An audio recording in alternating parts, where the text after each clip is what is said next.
This is an audiobook created by Relay Publishing, who own exclusive copyright to the story in all territories and formats. For more information, please go to our website, www.relaypub.com. We hope you enjoy. Chapter 11. Natalie. How am I supposed to plank when my phone won't stop buzzing? I complained to Steph from my painful position on the floor. Maybe it's a sign I should take a break. I glanced up at my tormentor with a hopeful expression as my arms trembled. "Don't you dare!" She scowled, looming over me. "You're so close." My phone was blowing up with incoming texts, but I knew better than to stop before Steph allowed. She punished half-assed effort by adding extra sets. 3, 2, 1. "You're done. Nice work," she finally said. "I hate you." I collapsed onto my stomach with a groan. "I really hate you." "No, you don't. Admit it. You need this release. You aren't having sex, so you gotta get that endorphin high somehow." "Steph!" I squealed, reaching out to smack her foot. "What? You know I'm right." I rolled onto my back and wiped the sweat from my forehead. "There's no one I want to have sex with. I'm fine being a nun right now. Besides, work is keeping me too busy to even think about sex." Between my design work and being James's beck and call girl, I felt like I was on a treadmill that wouldn't stop cranking up. I'd managed to vet 3 potential candidates for Clint's job and scheduled them for interviews with James, only to have him hate them all. The resumes for Lorraine's position kept piling up, but none of them came close to having the scope of skills that James required. I kept pushing him to at least consider someone who wasn't 100% perfect, but he wouldn't hear of it. "You sure about that?" Steph asked, plopping down next to me on the ground. "Because I seem to remember predicting a certain hate fuck in your future." "Oh my God!" I felt my face go hot. "Absolutely not." She said. "I don't believe you for a second. You want your boss man? You want your boss man," she sang out, poking me in my aching stomach. "Knock it off!" I rolled over and grabbed my phone. "The only thing I want from James is a little peace and quiet. There's like half a dozen texts from him about work stuff." Steph snorted.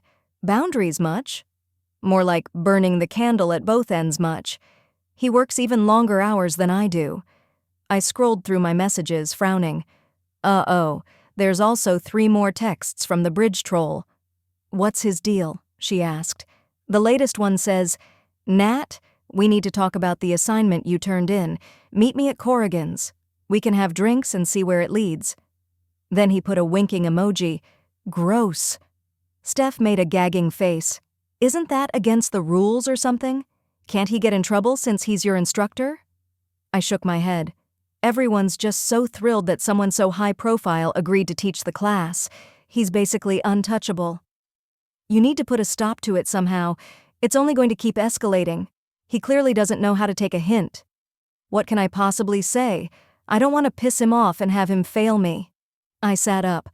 Steph drummed on her knees with her lips pursed, and I started to worry because I knew she was cooking up something dangerous. "Why don't you invent a boyfriend?" she asked. "No, hold on, I've got a better idea. Pretend James is your boyfriend." I laughed at the thought of it. "He is pretty intimidating." She poked my side. "Do it. Text the bridge troll back and tell him you just got home from dinner with James, and now it's time for some sexy times. Say you'll be away from your phone for hours because he's such an incredible lover." "Seriously? That's a little creepy to talk about that kind of stuff with him." "He's creepy. You need to meet him on his level. Come on. Nothing else is going to get through to him." "I guess," I said, still a little reluctant. "But I wouldn't even know what to say. My idea of dirty talk comes straight from a romance novel, and that's not the kind of tone I want to be taking with him." Steph's face lit up in a smile that long experience had taught me to beware. "Hand it over," she said. "I'll do it."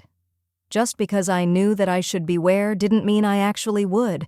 I was extremely bad at saying no to Steph, hence all of our workouts. Okay, I handed her my phone, "but try to keep it at least a little discreet, okay?" "I'll be the soul of discretion," she promised. "How about this?" she said, reading out the text as she typed it. Sorry, not possible. My boyfriend James and I are getting ready for some fun. Then a lips emoji and an eggplant emoji.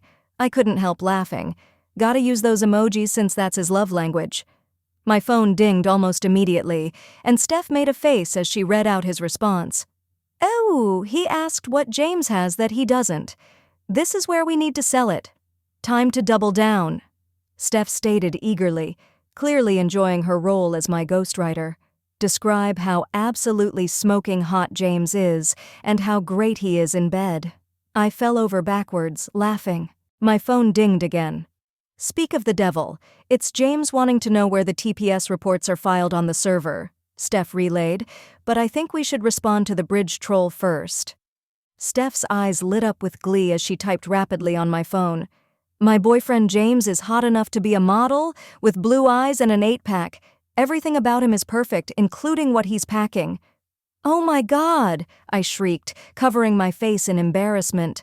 I can't tell my teacher that. Delete it, right now. Too late. Already sent, she said breezily. But come on, it's for the best. If you don't get through to him that you're really not interested, he'll keep at it. She wagged her finger at me. Ugh, fine, I said, and stood up with a groan, clutching my thighs. You're evil, you know. Those squats killed me. I'm going to be in so much pain tomorrow. You'll thank me during bathing suit season, trust me. Steph laughed as she headed for the kitchen. My phone started ringing, and when I looked at the screen, I noticed it was James. James must really want those reports. He's calling me. I answered and tried to ignore the fact that his dick had just been the topic of conversation. Hey, what's up? You tell me, he said tersely. My anger flared immediately at his tone. James didn't own me. I had a right to spend my evenings how I wanted. Hold on. Are you actually getting spicy with me because I didn't immediately send you those reports? I was in the middle of something. Sorry I wasn't ready when you cracked the whip, I shot back. The reports are in the G drive, but if you give me 3 minutes, I can just send them to you. The line went silent for a moment, and I prepared for whatever bullshit James was about to dish out. We'd been doing okay working as a team, but there were moments when his Bosshole side reappeared. Like now. I'm not calling about the reports, he said in a tone I'd never heard before. I'm calling about your text. I frowned. What are you talking about? What text? Does 8-pack ring a bell? My blood turned to ice water, and I nearly dropped my phone. That description about my boyfriend James sounded awfully familiar, he continued. Care to explain? Now his tone was unmistakably angry. I paced in circles, and Steph came out to watch me with her eyes wide. James, I am so sorry you got that text. That wasn't meant for you at all. It's not what you think. I was sending it to... I totally didn't mean... yeah, it was inappropriate, but there's a reason why. Steph slapped her hand over her mouth and jumped up and down. I'm listening, he said simply. I paced in tight circles, trying to find the right way to explain why he'd gotten a message from me about what he was packing. Okay, remember I told you about my instructor? The creepy guy? Well, he's been amping up his creepiness and asking me out, so I pretended that you were my boyfriend. And I, got a little descriptive to sell the point that I was taken and not interested. I was hoping he'd get the hint. Another pause as he seemed to process the information. So you opted to use me, your boss, as your imaginary boyfriend? I was so fired. Blaming Steph felt like a cop-out. After all, I'd handed her my phone. It wasn't like she went behind my back. There was no need to complicate an already ridiculous story with the facts.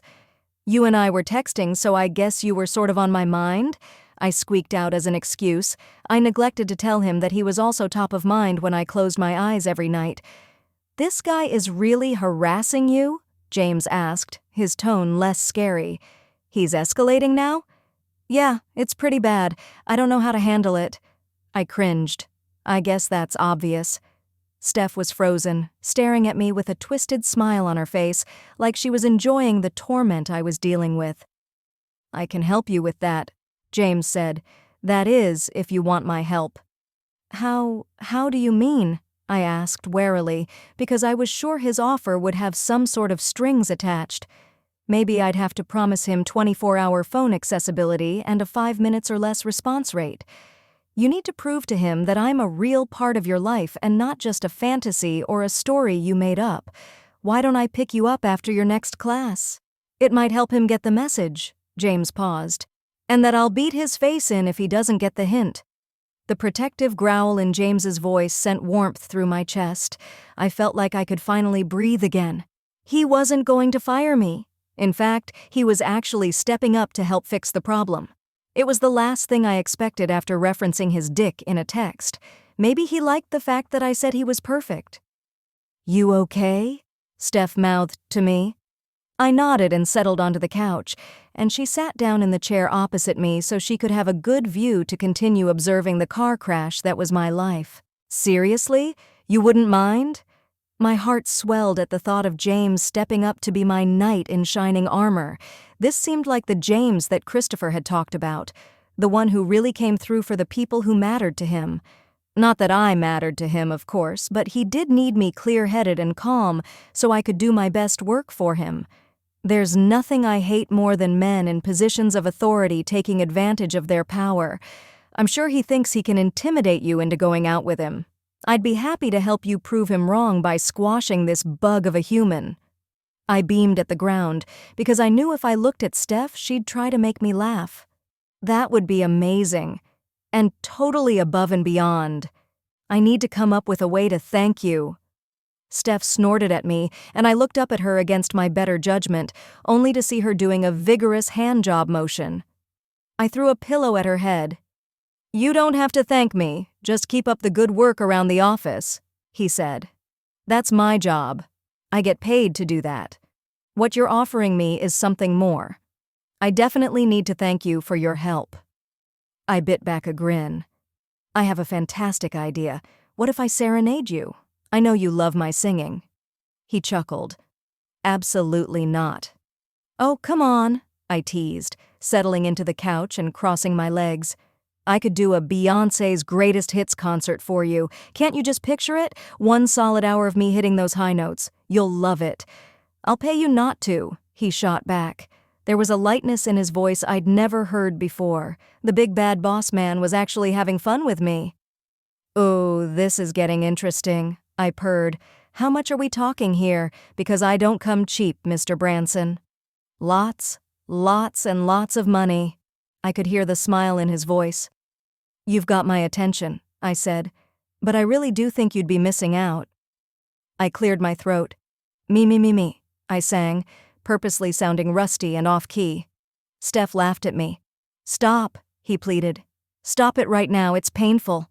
I pouted. "Boo, you're so mean." "I'm offering you money not to sing. I'd say that's a pretty fair trade-off." I grinned.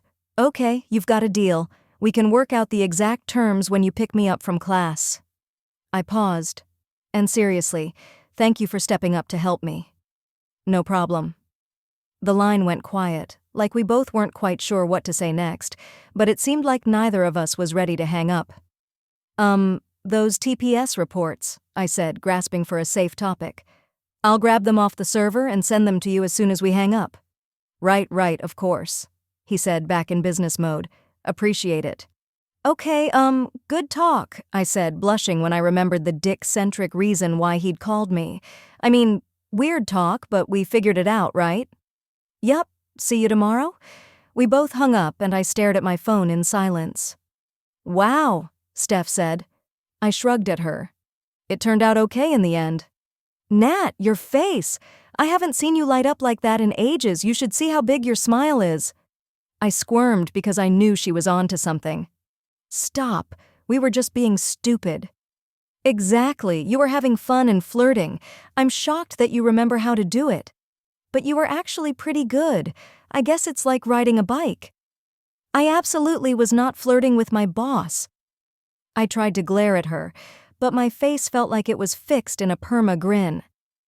"I was trying to save my job, which I almost lost thanks to your texting." She threw her hands up at me. Okay, whatever you say. I'm just calling it like I see it. So he's going to help you out?" I nodded. "Yeah, he's going to pick me up from class so we can sell the couple thing to MG." Her eyebrows shot up.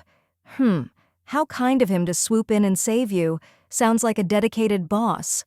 She made air quotes around the word. I ignored the implication. That's exactly what he is and nothing more.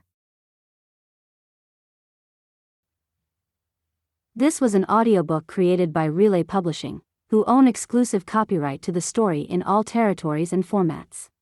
For more information, please go to our website, www.relaypub.com. We hope you enjoyed.